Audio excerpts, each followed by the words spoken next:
Welcome to the Beau Show, the home of faith, family, and freedom.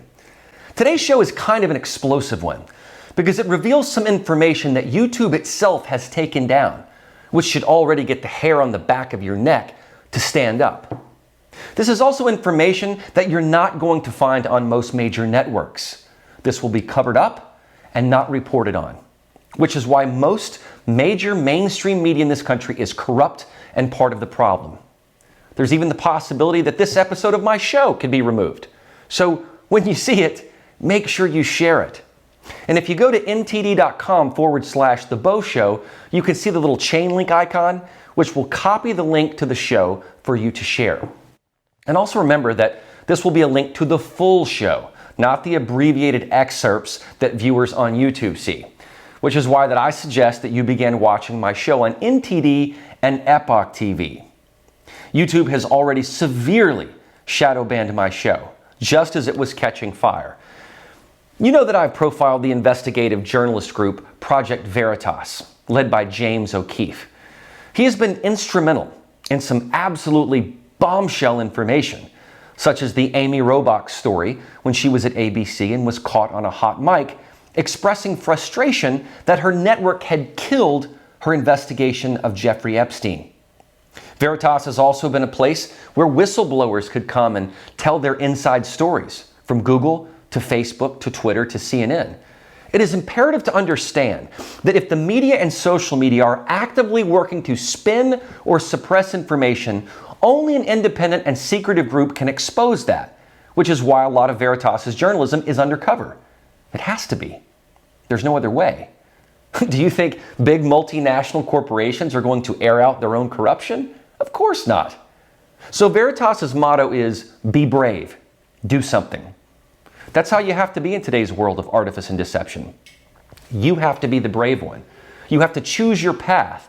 And I'll wager that over 90% of people choose the easy path, the path of least resistance, where oblivion is bliss. But you all know how you felt during the pandemic, right?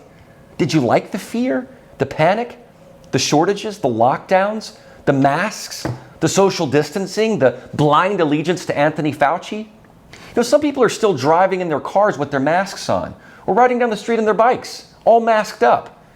Only through the persistence of senators like Rand Paul did we even learn what gain-of-function research was, and why it was more likely that the virus came from a Wuhan lab than bat soup.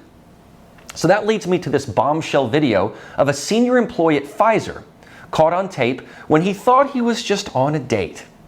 Project Veritas released this last week, and it just about broke the internet. Can you believe this? So let's break this down. The first thing Walker does is act shocked and say that he was lying to impress a date like everyone else does. No, that's false. Honest people do not lie to their dates to impress them. A real person of integrity would tell you the truth about what you do. And if that's not impressive, well, too bad. Maybe find a new date. But Walker would have had to concoct one heck of a lie to be so very detailed about the so-called lie he told, from experimenting with monkeys to the lack of regulation. Now, we know that some people are very good at lying. Look at Shimon Hayut, the Tinder swindler, as he is known. He impressed women with fancy cars and lavish dinners. But in Walker's case, he'd be lying about his company's methods to dupe the public for profit. How would that be impressive to a date? Seems like that would turn someone off. After all we've been through, I mean, would it not? And then, for Walker to not acknowledge what his position actually is at Pfizer and to go into defense mode by calling the police, for doing what? Asking him a question about what he said on the date? You know, it'd be one thing if they stung him with a video of him cheating on his lover. That would be really good for Jerry Springer. But no, this was much more insidious information. And he doesn't want the Veritas crew to leave. He wants to press charges for a non-crime. The real crime happened when he vandalized the iPad that the footage was shown to him on. You can see that he goes into total freakout mode. His panic has set in. And the dumbest thing he does, if it can get any worse, is to act a fool while all these cameras are on him. That is documentation of everything that he's doing. Now, if he had calmly gone outside and explained to James and the Veritas crew that he'd made this all up and that Pfizer doesn't do anything he said that they did, then maybe this wouldn't really be that much of a story. But now there are so many stories around the story and within the story. His defense turned into offense, and it's clear from the NYPD that Walker would have been the one arrested, not O'Keefe and his team. And how about this notion that he just works for a company that is trying to help people? Well, are they? Do we know that for a fact? Certainly not if what Walker said is actually true.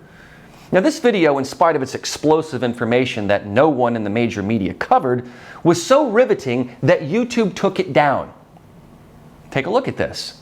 They say that it has been removed due to a violation of community guidelines, and the account was given a strike, which means that they are restricted from posting for a week. It had 800,000 views on YouTube before being removed. The reason YouTube took it down was due to medical misinformation, meaning claims against COVID-19 that go against the experts. Well, the video showed what someone else said about what Big Pharma was doing with the virus, not what O'Keefe thinks or claims. This was a journalist's investigation video, not a personal soapbox. So the reasoning YouTube is using is absolutely bogus. Now, there's word that Pfizer is in major damage control mode. They've made no statement whatsoever about this damaging video with one of their employees. But Pfizer is disabling comments on TikTok in their ads. You may notice that Pfizer advertises a lot, a lot. They do this on CNN regularly and on other networks that you probably barely notice, but because they have so much money, they're able to do this, which explains why these networks are not covering this explosive video. So it may not be just the government that they have control over, but the entire mainstream media who refuses to do its job. So this is causing a reaction at Pfizer, but they're not wanting to tackle it head on. They're just doing damage control. Jordon Walker's professional LinkedIn page has been removed. According to internal documents obtained by Project Veritas, Walker reports to Xuan Wu, who reports to Mikhail Dolston, Pfizer's chief scientific officer.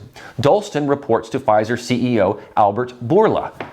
Walker's profile said he has a medical degree, and the state of New York has a Jordon Walker listed as having a physician license in the state.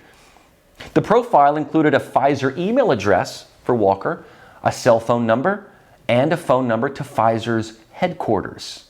An email to that address was not returned, but it did not bounce back. Walker's social media profiles have totally disappeared as well. Strange, isn't it? What's amazing is that Walker knew of Project Veritas and was suspicious, but still goes on to spill all of this information about his company. Well, Pfizer may be silent, but senators are not. Senator Ron Johnson of Wisconsin said, "It's time for Congress to thoroughly investigate vaccine manufacturers and the entire COVID vaccine approval process." Senator Marco Rubio stated, "As has been proven time and time again, attempts to mutate a virus, particularly one as potent as COVID, are dangerous. If the claims detailed in the video are true, Pfizer has put its desire for profit over the concern of national and global health and must hold itself accountable."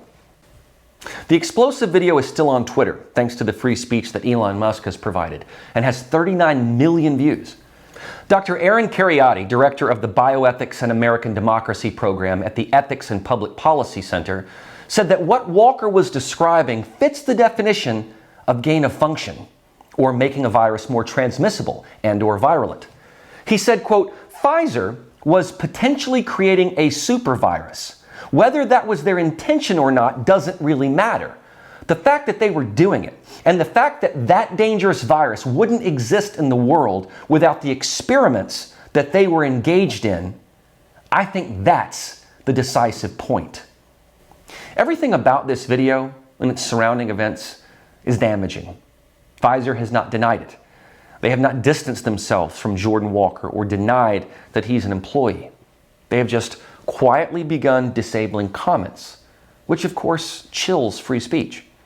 The major networks, quiet as mice. That's the reality of demented journalism in this country. Don't call out the cash cow. Don't do your job. In other words, do the opposite of Project Veritas' motto: be cowards, do nothing. Whether or not you agree with undercover journalism is irrelevant. If this video didn't surface, we'd never really know. And by the way, let's make a distinction between this video and videos from decades ago to cancel a person. The two are very different. Trying to cancel a person because of how offended you are is not the same thing as taking a person's own admission about public health manipulation, which affects all of us. Impressing a date is not the time to admit that your company mutates viruses for profit. It's not even the occasion to lie about it. Except company-wide, no one seems to be saying that he's lying. This Congress has an opportunity to fully investigate everything about the origins, treatments, manipulation, and policies regarding this pandemic. Oh, and a final thought. If you're on Grindr, maybe think twice about giving away all your company secrets to someone you barely know. You know, some of you would give away our own national clandestine secrets if it meant you could hook up with someone. So it's time for all of us to be brave and do something.